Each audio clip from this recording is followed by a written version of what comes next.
Je suis en compagnie de Christophe Girardi, bonjour. Bonjour. Merci beaucoup d'être avec nous. Vous êtes président de Glimpact, je le prononce correctement. Très bien, comme Global Impact. Comme Global Impact, justement. C'est une entreprise donc, de conseil qui est spécialisée sur les sujets environnementaux. Vous proposez notamment une plateforme numérique qui permet d'évaluer l'impact environnemental global des produits. Alors c'est plutôt une application, enfin là pour le coup une plateforme qui est dédiée aux entreprises, mais vous avez aussi lancé une application de notation, on va dire, des produits afin de donner accès à un maximum de gens à cette note que vous appelez l'éco-score, en fait. Cette note qui va nous indiquer si tel ou tel produit est plus ou moins impactant sur le changement climatique. Alors déjà, première question, est-ce que c'est la première initiative du genre que l'on voit apparaître ? Alors, oui, si on parle bien de l'objectif de cette application et de notre technologie Glimpact, qui vise à proposer aux entreprises comme aux consommateurs à découvrir pour la première fois ce qu'on appelle l'empreinte environnementale globale. Vous avez parlé des émissions de gaz à effet de serre. On parle beaucoup de calculateurs carbone, mais on sait peu que l'Union européenne, par la Commission européenne, a statué pour concevoir une définition de l'empreinte environnementale et une façon de la mesurer à travers une méthode qu'on dit globale. C'est-à-dire que, selon cette méthode, il n'y a pas un impact environnemental, pas uniquement les gaz à effet de serre, mais il y en a 16. 16 catégories d'impact qu'il faut prendre en compte pour mesurer l'empreinte environnementale globale de l'activité humaine sur la planète. Et nous avons fait la technologie qui permet de la rendre accessible, parce que voir 16 catégories d'impact, c'est plus compliqué que de voir juste les émissions de gaz à effet de serre. Et on la rend accessible aux entreprises pour qu'elles puissent comprendre leurs enjeux, s'améliorer, diminuer leur impact, et surtout aux consommateurs pour découvrir à travers ce score, la réalité de l'empreinte globale des produits. Oui, parce qu'on avait reçu dans Smartech Rachel Delacour, qui nous avait présenté Swift, qui là donc est plus concentré sur les émissions carbone. Donc là, vous nous dites, nous, on regarde vraiment l'ensemble des impacts sur l'environnement du produit. Ça veut dire qu'il existe une méthode que vous avez commencé à évoquer, parce que c'est un des points très importants, c'est que pour agir, il faut avoir des données et des méthodes de calcul. Et pour l'instant, on a l'impression qu'on est encore en phase de test. Alors, oui et non.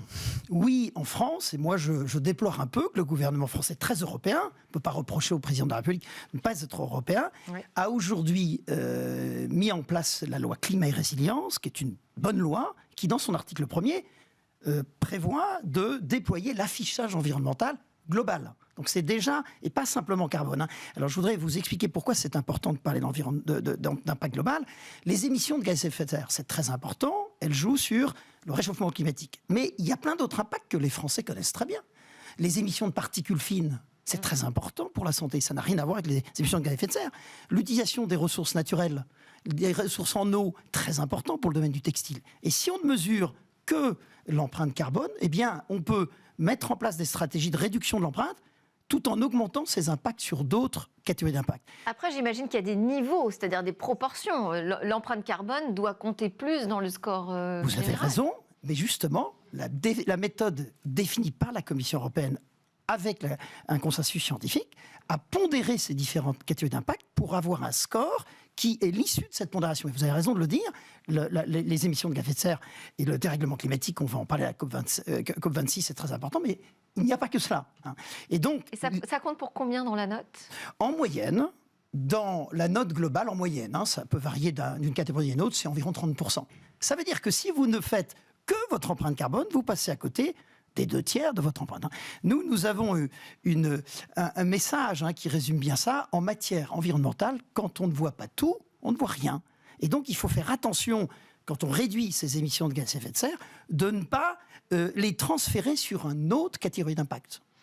Et alors, cette méthode pour calculer votre éco-score, est-ce que vous pensez qu'elle peut devenir généralisée ? Elle peut prendre avoir un certain impact au niveau de l'Europe, voire mondial, parce qu'on a besoin en fait d'uniformiser ces calculs. Alors, je vous remercie de cette excellente question, parce que le fond du problème, c'est ce que vous venez de dire. Aujourd'hui, l'Europe a mis en place cette méthode qui a été adoptée, et non pas obligatoire, par l'Union européenne en 2018. L'enjeu aujourd'hui, et nous on se bat pour ça, c'est de dire au gouvernement pourquoi dans la loi climat, ne pas faire référence à cette méthode. Vous avez raison, il est clé que l'ensemble des industriels mesurent leur empreinte de la même façon. L'Europe a tranché cette question de la méthode. Nous sommes une jeune start-up, on n'a pas inventé la méthode, on a créé la technologie qui permet de la rendre accessible aux industriels, petits ou moyens, mais aussi aux consommateurs. Parce que les consommateurs ont besoin d'avoir une vision objective des choses. L'Europe a fait cet effort. Et quant aux industriels, comment voulez-vous qu'ils s'améliorent si on ne leur donne pas les bonnes directions, les bons leviers ? A priori, ça passe par une volonté politique, parce que du côté des industriels, ce n'est pas forcément un souhait que de devoir afficher son éco-score. Oui et non. Nos premiers clients... Je ne sais pas si je prends l'exemple de l'application Yuka, oui. Qui affiche son indépendance vis-à-vis de l'industrie agroalimentaire. Ça lui vaut quelques soucis, puisqu'elle a encore récemment été condamnée pour son affichage des nitrites sur certaines charcuteries. Voilà. Alors pas seulement parce que derrière, effectivement, ils se sont aussi engagés à mettre en avant une pétition contre ces nitrites, mais enfin, je veux dire, c'est pas évident les relations entre les applications de notation et le secteur industriel. Eh bien, écoutez, vous avez raison, évidemment. Alors, nos premiers clients montrent que c'est possible. Vous voyez, quand vous avez des grands noms comme Decathlon, Lacoste, Spadel, plus connu en France, c'est la marque Wattwiller, qui l'ont fait. Mais pour répondre à votre question, lorsque vous ne prenez pas une méthode reconnue et si la méthode n'est pas claire, eh bien, il arrive ce qu'il arrive avec Yuka. Yuka a fait de très bonnes choses dans le domaine de l'éco-score parce qu'il y avait une méthode, mais dans le domaine de l'éco-score de Yuka, ils ne sont pas conformes à une méthode reconnue. C'est ça le problème. Alors, nous disons aux industriels, la méthode, elle est publique. Elle a été tranchée par 2000 organisations scientifiques de la Commission.